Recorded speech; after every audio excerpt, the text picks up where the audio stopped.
जय माँ आदि शक्ति, जय माँ जगत जननी, जय माँ जगदम्बा। आज आप सभी लोगों के सन्मुख माता तारा के प्रत्यंगिरा कवच को मैं यहाँ बोल करके प्रकट करूँगा। माता तारा का यह प्रत्यंगिरा कवच माता पीताम्बरा बगलामुखी के प्रत्यंगिरा कवच से बहुत ही अत्यधिक मेल खाता है। माता तारा महाविद्याओं में द्वितीय महाविद्या हैं और अपने भक्तों के समस्त कष्टों के निवारण हेतु और उन्हें विशेष सिद्धि शक्ति प्रदान करने हेतु भगवती अति प्रसिद्ध हैं। माता तारा की आराधना करने वाला उपासक अपने जीवन काल में कभी भी पराजय का स्वाद नहीं चखता, दिग्विजयी होता है।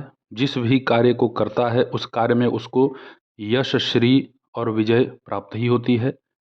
उसका मान सम्मान, समाज में प्रतिष्ठा, यश, वैभव, कीर्ति, सुख, संपत्ति, संतति सबकी वृद्धि होती है। उसके सभी शत्रु स्वतः ही लोप हो जाते हैं और कोई तांत्रिक ही उसका शत्रु है तो उसकी तंत्र की शक्ति भी माता छिड़ कर देती है। जब बात आती है पराय तंत्र मंत्र का नाश करने का, पराय तंत्र मंत्र को अपने शक्ति के माध्यम से अपने वशीभूत कर लेने का या दूसरे की विद्या को ग्रसित कर लेने का, तो उसमें सर्वप्रथम माँ पीताम्बरा है। लेकिन दूसरों की विद्या का नाश करना, दूसरों की सिद्धि का, यदि वह दुष्टताई कर रहा है, परहित नहीं करता, पैसे के लालच में वो केवल ठगी कर रहा है, दूसरों को कष्ट पहुंचा रहा है, तो ऐसी स्थिति में माता तारा का पंचाक्षरी मंत्र भी विद्युत के समान तीव्र कार्य करता है। माता तारा की कृपा से जप करता सदैव निरोगी रहता है। किसी भी प्रकार की आधि व्याधि उसका स्पर्श ही नहीं करती। देखिए, माता की कृपा, माता की दया दृष्टि, कृपा दृष्टि अपने साधक के ऊपर त्वरित बनती है। माता तारा इतनी कृपालु है, दयालु है कि जब भी इनका कोई जप करता है, इनकी शरणागति लेता है, तो माता उसकी मनोकामना पूर्ण करने के लिए बहुत ही शीघ्र वहाँ उपस्थित होती हैं। माता उसकी मनोकामना पूर्ति के लिए विलंब नहीं करती। बहुत लोग तो माता तारा की साधना से भयभीत रहते हैं, डरते हैं, और वो माता तारा ही नहीं, वो महाविद्याओं में किसी महाविद्या का नाम सुनने पे उन्हें भय हो जाता है। माता तारा के इस प्रत्यंगिरा कवच का पाठ करने से जो भी आपका शत्रु या जो भी आपके घर में भूत प्रेत की बाधा व्याप्त है वह सब नष्ट हो जाएगी। जैसे माँ भगवती पीताम्बरा की आराधना आप करते हैं, ठीक उसी प्रकार से माँ भगवती तारा का भी आपको आराधना करना चाहिए।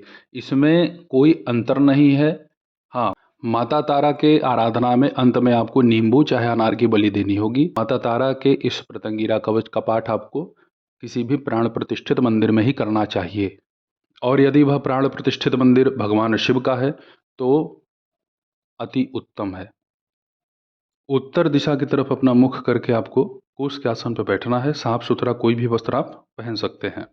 माता तारा के इस प्रत्यंगिरा कवच का पाठ करते समय आपको एक घी का दीपक जला के रखना है। यदि आप माता तारा के उपासक ही हैं तो आपको माता तारा का मूल मंत्र जप करना चाहिए। नहीं है तो आप केवल इनका प्रत्यंगिरा कवच ही पाठ करें। चलिए, अब आप सभी लोगों के सन्मुख हम माता तारा के इस प्रत्यंगिरा कवच को बोल करके प्रकट करते हैं, आप इसे सुने। ईश्वर उवाच ओम तारायाः स्तंभिनी देवी मोहिनी क्षोभणी तथा हस्तिनी भ्रामिणी रौद्री संहारण्या पितारिणी शक्तयो अष्टौ क्रमादेता शत्रुपक्षे नियोजिताः धारिता साधकेन्द्रेण सर्वशत्रुनिवारिणी। मूलकवच। ओम स्तंभने स्त्रें स्त्रें मम शत्रून् स्तंभय स्तंभय। ओम क्षोभणी स्त्रें स्त्रें मम शत्रून् क्षोभय क्षोभय। ओम मोहिनी स्त्रें स्त्रें मम शत्रून् मोहय मोहय। ओम जृंभणी स्त्रें स्त्रें मम शत्रून् जृंभय जृंभय। ओम भ्रामणी स्त्रें स्त्रें मम शत्रून् भ्रामय भ्रामय। ओम रौद्री स्त्रें स्त्रें मम शत्रून् संतापय संतापय। ओम संहारिणी स्त्रें स्त्रें मम शत्रून् संहारय संहारय। ओम तारिणी स्त्रें स्त्रें सर्वपदभ्यः सर्वभूतेभ्यः सर्वत्र रक्ष रक्ष मां स्वाहा। फलश्रुति य इमां धारयेत विद्यां त्रिसन्ध्यं वापि यः पठेत स दुःखं दूरतस्त्यक्त्वा ह्यन्याशत्रुन्न संशयः। रणे राजकुले दुर्गे महाभये विपत्तिषु विद्या प्रत्यंगिरा ह्येषा सर्वतो रक्षयेन्नरम्। अनया विद्या रक्षां कृत्वा यस्तु पठेत सुधि मंत्राक्षरमपि ध्यायन् चिन्तयेत् नीलसरस्वतीं अचिरेनैव तस्यासन करस्था सर्वसिद्धयः ओम ह्रीं उग्रतारायै नीलसरस्वत्यै नमः। इमं स्तवं धियानो नित्यं धारयन्नरः सर्वदा सुखमाप्नोति सर्वत्र जयमाप्नुयात् न क्वापि भयमाप्नोति सर्वत्र सुखमाप्नुयात्। आप सभी लोगों के सन्मुख हमने माता तारा के इस प्रतंगिरा कवच को यहाँ पे बोल करके प्रकट किया। माता तारा के इस प्रतंगिरा कवच का आप कम से कम प्रथम बार में 100 पाठ करें। यदि बहुत गंभीर कोई समस्या से पीड़ित हैं आप और वह समस्या नष्ट नहीं हो रही है तो इसी माता तारा के प्रतंगिरा का एक प्रयोग आप कर दीजिए। शिवलिंग का सरसों के तेल से अभिषेक करिए। अभिषेक जो श्रृंगी होती है उससे नहीं, सरसों का तेल ले लीजिए। जिस प्लास्टिक के डिब्बे में आप सरसों का तेल ला रहे हैं उसी में एक पतला छिद्र कीजिए उसके ढक्कन में और उसी को उलट दीजिए। शिव जी का अभिषेक करते जाइए, इसका पाठ करते जाइए। कम से कम यदि आप 21 पाठ इसका करते हैं और बहुत ही पतली धार शिवलिंग पर गिर रही है तो इसके प्रभाव से आपके जितने भी शत्रु हैं वो जीवित ही नहीं बचेंगे। ये मैं मारण प्रयोग नहीं दे रहा, रक्षा का विधान बता रहा हूँ। बहुत सारे लोग हैं, बहुत दुष्ट हैं, नीच हैं, वो मानते ही नहीं। और इस प्रयोग को खाली पेट मत कीजिएगा क्योंकि स्वाभाविक है ऊर्जा इसमें अत्यधिक है कि कुछ खा पी लें, फलाहार जैसा कर लें, उसके बाद आप ये क्रिया कीजिएगा।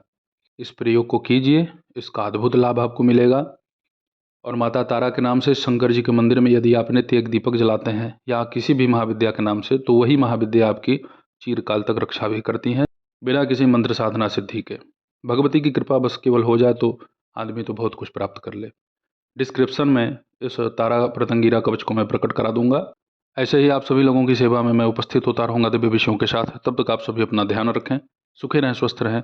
जय माता दी, हर हर महादेव।